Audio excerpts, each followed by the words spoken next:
Welcome to Side Hustle Rules. My name is Lou Reyes. Well, today I'm going to be sharing with you my best and worst side hustles of 2022.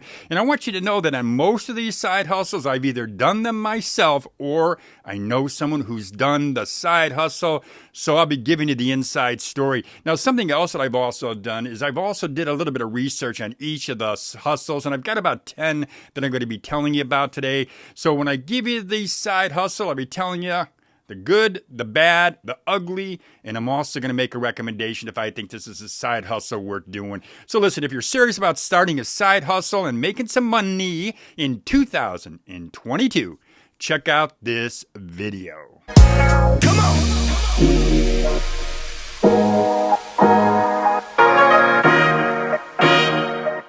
Welcome back to Side Hustle Rules. My name is Lou Reyes. Now, before I jump into the best and the worst side hustles of 2022, what I want to do is I want to let you know that you can get a free copy of my Side Hustle Starter Kit. It's in the description box. You just got to click on the link. And this Side Hustle Starter Kit, what it does is it walks you through the very basic, the first steps of starting your own side hustle. Now, something else I do want to ask you to do, or at least consider doing, is subscribing to Side Hustle Rules.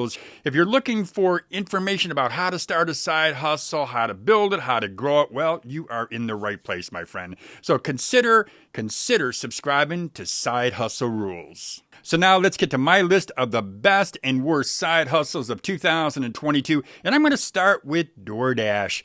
If you're somebody who's looking to make some quick cash, well, you know what, DoorDash, it could be the hustle for you, but in my opinion, there are lots of inherent challenges in this hustle, and a big one for me is the wear and tear on your car, not to mention the gas expense and the fact that there are customers who don't give you those tips that you really hope that you're going to get.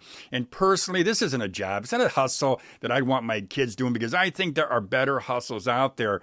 But that doesn't mean dashers as delivery people are called, it doesn't mean dashers don't like the work and that they don't make money.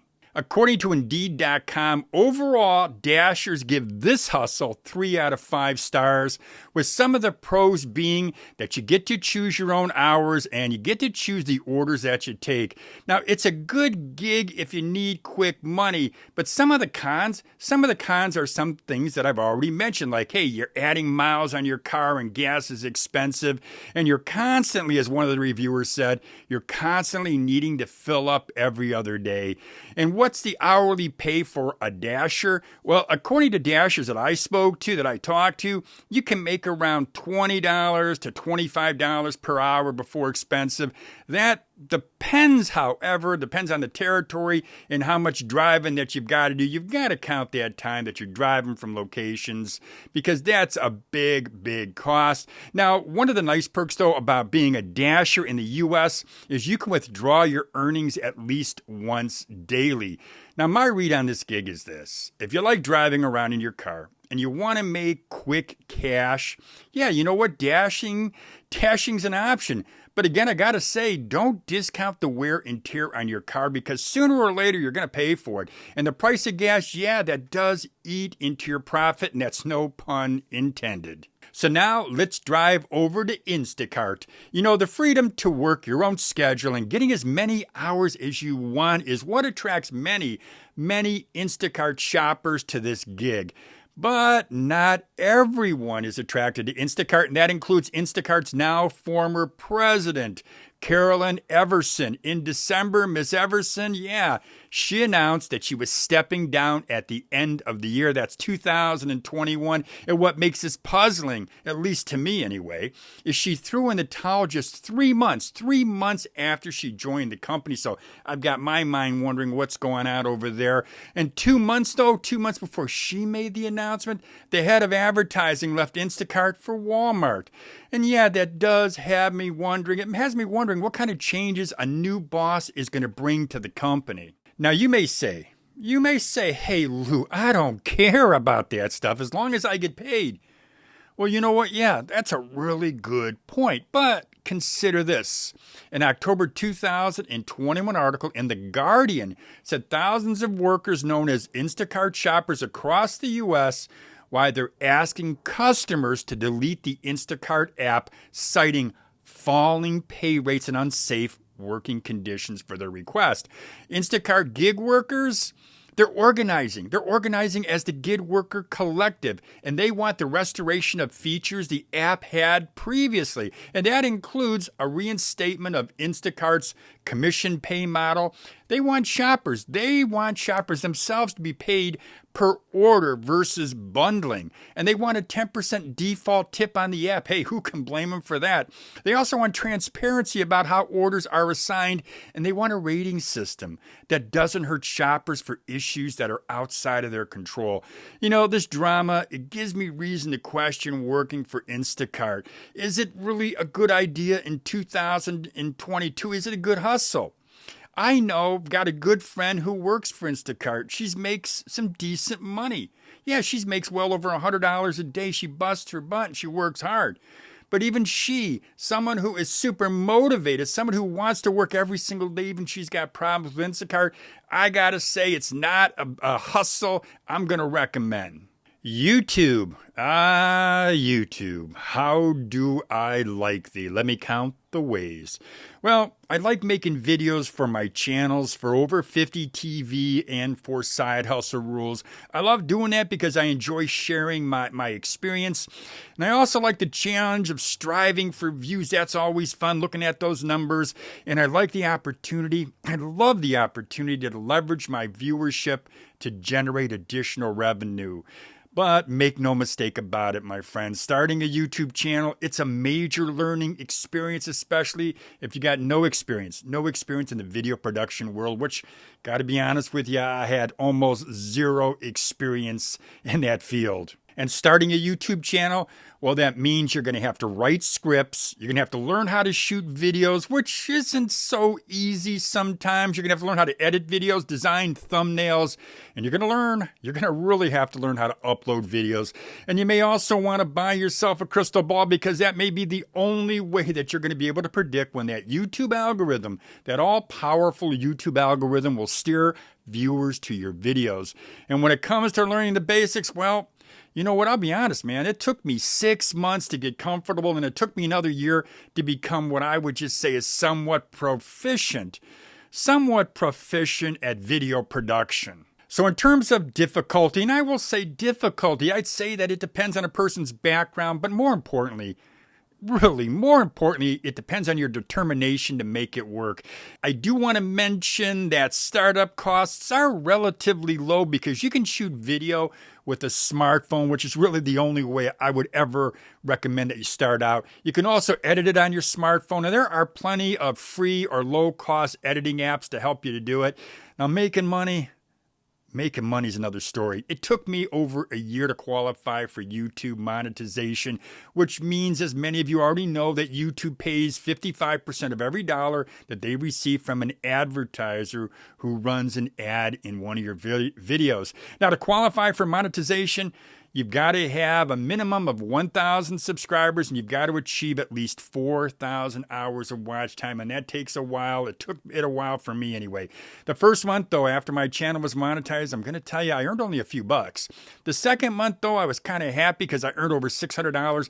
My third month, wow, it saw my revenue jump up to over $2,300, and I was ecstatic. But that was the high. It hasn't been that high in a while. So what am I going to say about YouTube? Yeah, I'm going to give it a thumbs up. Retail. Yeah, retail. Well, retail is a side hustle option that many people turn to make extra cash. And sometimes it's to supplement an income, or maybe they just want to save up for a major purchase. But regardless of your cash need, retail is a challenging road to go down. If you get in with a typical retailer, and I think they're all typical retailers, which in my experience means they just want a body. They all, or virtually all of them, have high turnover, and they got plenty of employees who learn pretty quickly, if they're smart anyway, they learn pretty quickly that going through the motions like a zombie is the best way to get through the day. Now, one good thing about working retail, I'm going to say this. It is a field that's relatively easy to get into, since most retail jobs, they don't require experience or special skills. So if you're desperate for a job, or you're right out of school and you need to get some work, yeah, try retail. You could be working at a Kohl's where you might break $10 an hour. If you get into a Target, I think it's more like $15 an hour, and sometimes they'll give you a bonus or two. But something I do want to point out is that if you are working retail, what you're going to find is most retail managers are young, and they've got little to no experience managing people. Which means if you're working under one of those folks, you're going to be getting some unreasonable requests, and you're going to experience anyway frequent displays of authority, like being talked down to. Now, if you can stomach those issues, well, retail, I'm going to say it's a decent place to land for a short amount of time if you really need to make some extra cash. But if you're planning to make retail a career, and why in the world would you? In my opinion, if you're going to do that, the only thing to do is to go into management. Number 5 on our list of best and worst side hustles for 2022 is Fiverr. Before I get into Fiverr's nuts and bolts, let me just tell you that Fiverr is a freelance marketplace that connects freelancers with people who need their services.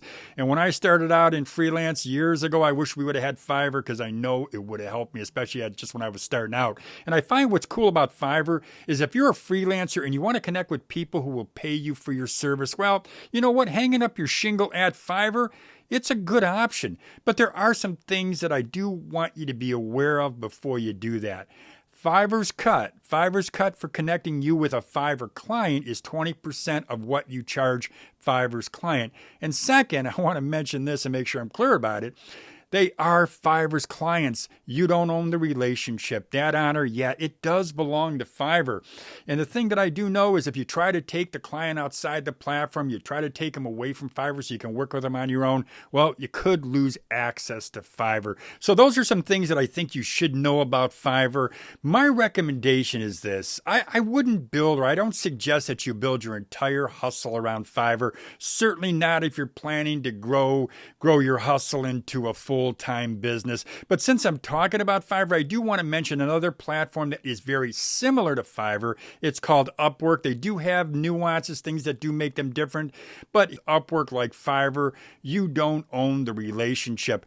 I personally use Upwork. I like Upwork a lot. I found some pretty good people on that platform. It's an easy platform to work with. So if I'm going to start out, if I'm a freelancer and I'm starting out, yeah, you know what? I would use one of these two platforms. I'm going to give them a thumbs up, especially if you're just starting out, or if you're somebody who doesn't want to hop on the phone and try to bring in some customers. Yeah, use one of these two platforms.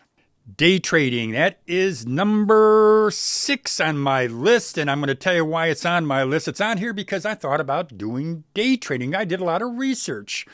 And what I found after I read a CNBC article is that many day traders got into day trading, at least in the beginning, it says. They got into it during the COVID-19 pandemic, and they got into it because they were bored. But a recent survey of 1,500 investors says this now. Says 58% of respondents, people who day trade, they got into it because they want to make more money in a shorter period of time. So how do day traders make that money? Well, according to Investopedia, day traders typically buy stocks, they buy options, futures, commodities, or currencies, and that does include crypto. And they hold those positions for hours, minutes, or maybe just seconds before they sell. And their goal is to profit from short-term price movements. Now, the problem with the strategy, and I've seen this from all the research I've done in Investopedia, they pointed out, Investopedia says day trading is a highly risky activity with the vast majority of day traders losing money. So what I've concluded about day trading is, number one, I'm not going to do it. And I think it's best summed up. The reason why is best summed up by this clip from somebody I follow on YouTube. His name is Bayahiza. He's an e-commerce entrepreneur, and he's a YouTuber. He's got over 1 million subscribers. And here's what he has to say about day trading. In a nutshell, if I worked a regular day job and saved up $10,000 and I wanted to use that $10,000 to create a new source of income to generate new money for me, I don't know if I'd go with day trading, just because I feel like there's better opportunities out there that are less risky, that are more reliable and more straightforward. Number 7 on our list of best and worst side hustles for 2020 is podcasting. 37% of Americans, they listen to at least one podcast every single month, and that number's growing. Revenue, yeah, that is growing too. According to PricewaterhouseCoopers, they say podcasting ad spending was $800 million in 2020, and they think that number is going to double to $1.7 billion with a B by 2024, and that's a 20% growth rate. And that sounds great for the industry, but what I know is this: individual podcasters, to share in that pie, they've got to get listeners to download their podcast. And you know what? That's not an easy feat. I do like podcasting. I like it as a side hustle that complements your main hustle. For example, if you have a YouTube channel like I do, or Instagram account where you got a lot of people who follow you, well, you know what? That's great because you can push people over to your podcast because you've got that audience and you can cross promote both of your platforms. Otherwise, if you don't have one of those platforms, it could take a long time before your podcast gets the downloads that you need to be profitable. Now, there are plenty of people out there making money with podcasting, so I'm not going to say don't get into podcasting. I'm going to say if you get into it, be smart about it. If you want to really make it faster than, say, if you have to trudge through getting a download every day, one or two every day. If you really want to avoid that trudging, if you want to avoid the struggle, do it with or in conjunction with another platform. Number 8 on our list is online consulting. And if you haven't noticed, consulting has gone digital. And I really can say that the pandemic has just reshaped this entire industry. And it reshaped it towards virtualization. And you've got online platforms now like Teachable and Patreon, which have made it much, much, much easier for people who are experts in any field, just about any field, to launch a consulting business. Now, to be sure, and I do want to point this out, Patreon and Teachable, they are distinctly different platforms, but both platforms allow you to connect and engage and sell your services to potential clients. Now, what I like about Teachable, and I do use Teachable, is that with Teachable, you're able to offer an on-demand course that really is designed, that you designed to help a business or an individual solve a problem or learn a new skill, or maybe even help them to start and grow a business. Now, Patreon is one of my favorite platforms. I have a Patreon page, and Patreon, it enables you to build a following of subscribers who pay you every single month for your expertise. It's a great way to build a community. Now, one of the wonderful features, though, of Patreon, which is really pretty cool, is they do have a live streaming feature which allows you to engage and really connect with your members. I think online consulting, I think it could be a super profitable gig. I know online consultants who tell me they do very, very well with online consulting. But if you have a strong desire, and I want to point out, if you've got a strong desire to help others, well, you know what? Consider online consulting, because online consulting is your way to help others. It's your way that you can generate revenue for yourself, and it's also a way for you to build a community. Number nine on our list of the best and worst side hustles of 2022 is online course creator. Now, that market is booming. The e-learning market, you know what? It's expected to exceed $325 billion by 2025, and that's a yearly growth rate of 5%, which is big given the huge number. And becoming an online instructor, well, you know what it does? It means you could be earning from a few $100s per year to a six-figure income. But success in that business, it depends on the quality of your course, and it really depends on how effectively you're able to market it. But what's good is that there are some platforms out there that allow you to create and sell online courses, and that includes Udemy, Teachable, Podia, and Thinkific. Now, I like Teachable because I think Teachable is one of the stronger, and I also know it really is one of the most popular online course creation platforms available. And it's basically an all-in-one platform. It makes it easy to create, market, and sell online courses. So I like that particular course because also I do think it's reasonably priced. But I will tell you, if you decide that you want to get into the online course creation business, I check out some of the others that I've mentioned here, because the 4 that I did mention, each one has its benefits and each one is a good course. I wouldn't have recommended it if it wasn't, but I do recommend online course creation if you're looking to make some big money. And if you have that ability, and I mentioned this previously in some of the other hustles, if you have the ability to market your course, yeah, you know what? You can do very, very well. Number 10 on our list of the best and worst side hustles of 2022, special events. This is one of the most interesting and underrated and unknown of the best and worst side hustles that anyone can do in 2022. I've been producing special events since my business to business magazine days some 2 decades ago. And in my early startup days, I used the cash that I earned from special events to fund my nascent magazine business. And my events, yeah, they eventually grossed hundreds of thousands of dollars a month. Special events, to me, I know that they're a great way to make big cash, but special events, producing these things, they're not easy. It's not an easy hustle to start and to make money at. The business takes a lot of time, it takes a lot of work, and it does take careful planning. And it really helps, I found this to be so true, it really helps if you're not afraid to pick up the phone and make some sales calls. Now, the 2 best ways that I know to get into the special events business are to produce a special event that can leverage the strengths of your current business, or if you produce special events for other organizations. Now, when you're producing events for your business, you make money by selling sponsorships. And when you produce events for other companies, well, you make money by charging a fee. And sometimes you earn a commission on sales, which is really the ideal way of doing it, if you ask me.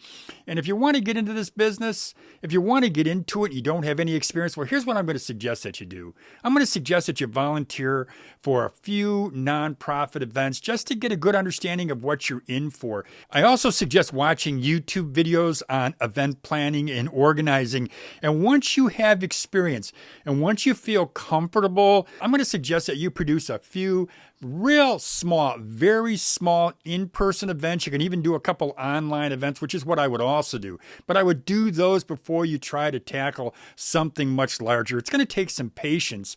Now, in this description box and the description box of this video, I'm going to include what I think is a fascinating article that I just read about how some in the media industry are creating events out of thin air to generate revenue and establish what they're calling an emotional connection with their community. This article could help spawn ideas on how you can use this hustle to earn some big cash. Now, I'm going to say this, and this may be self-serving, you may think it, but I am also available to consult on special events. I love doing special events, got tons of experience. So if you want to send me an email, you want to connect, hey, go ahead and send me an email there. My email is in the description box of this video. Well, there you go, folks. I've just given you the best and worst side hustles of 2022.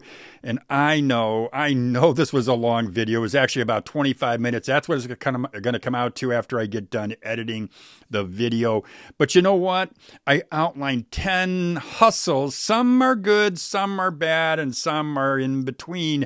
But I outlined 10 hustles that you can start in 2022 that I know can help you to generate some revenue. It just depends what you're looking for. If you just want something for extra cash, I've outlined that. If you want something that's going to be potentially big, that's going to have value, yeah, I've outlined a few of those for you as well. 2 more things for you. One is if you do want our Side Hustle Starter Kit, it is in the description box. A link is in there. Just click on the link and you'll get our Side Hustle Starter Kit. Also, if you would, please consider subscribing to Side Hustle Rules. Every week we publish videos, and I believe these videos can really be of help to you. So that's all I got for you. As I always say, have a great day, everybody. Come on!